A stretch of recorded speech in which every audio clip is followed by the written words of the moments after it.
আজ আমরা জানব প্লাস্টিড সম্পর্কে। তো চলো শুরু করা যাক আজকের ক্লাস।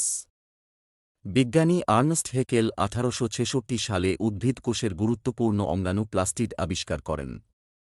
প্লাস্টিডের প্রধান কাজ খাদ্য প্রস্তুত করা, খাদ্য সঞ্চয় করা এবং উদ্ভিদদেহকে বর্ণময় এবং আকর্ষণীয় করে পরাগায়নে সাহায্য করা। এখন আমরা জানব প্লাস্টিড কত ধরনের হয়ে থাকে। প্লাস্টিড 3 ধরনের: ক্লোরোপ্লাস্ট, ক্রোমোপ্লাস্ট, লিউকোপ্লাস্ট। তো চলো ক্লোরোপ্লাস্ট সম্পর্কে বিস্তারিত জানি। সবুজ রঙের প্লাস্টিডকে ক্লোরোপ্লাস্ট বলা হয়। পাতা, কচি কাণ্ড ও অন্যান্য সবুজ অংশে এদের পাওয়া যায়। প্লাস্টিডের গ্রানা অংশ সূর্যালোককে আবদ্ধ করে রাসায়নিক শক্তিতে রূপান্তরিত হয়।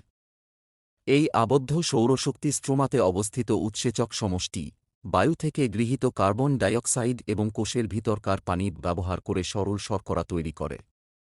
এই প্লাস্টিডে ক্লোরোফিল থাকে, তাই এদের সবুজ দেখায়।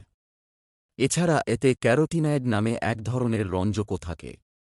চলো এখন ক্রোমোপ্লাস্ট সম্পর্কে জানি। এগুলো রঙিন প্লাস্টিড, তবে সবুজ নয়। এসব প্লাস্টিডে জ্যান্থোফিল, হলুদ, ক্যারোটিন, কমলা, ফাইকোএরিথ্রিন, লাল, ফাইকোসায়ানিন, নীল ইত্যাদি রঞ্জক থাকে।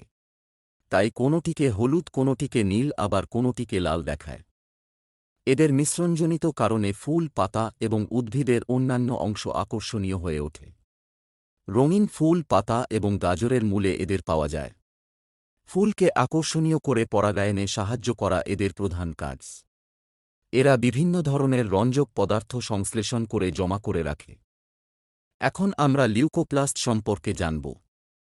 যেসব প্লাস্টিডে কোনো রঞ্জক পদার্থ থাকে না, তাদের লিউকোপ্লাস্ট বলে। যেসব কোষে সূর্যের আলো পৌঁছায় না, যেমন মূল, ভ্রূণ, জননকোষ ইত্যাদি, সেখানে এদের পাওয়া যায়। এদের প্রধান কাজ খাদ্য সঞ্চয় করা। আলোর সংস্পর্শে এলে লিউকোপ্লাস্ট ক্লোরোপ্লাস্ট এ রূপান্তরিত হতে পারে।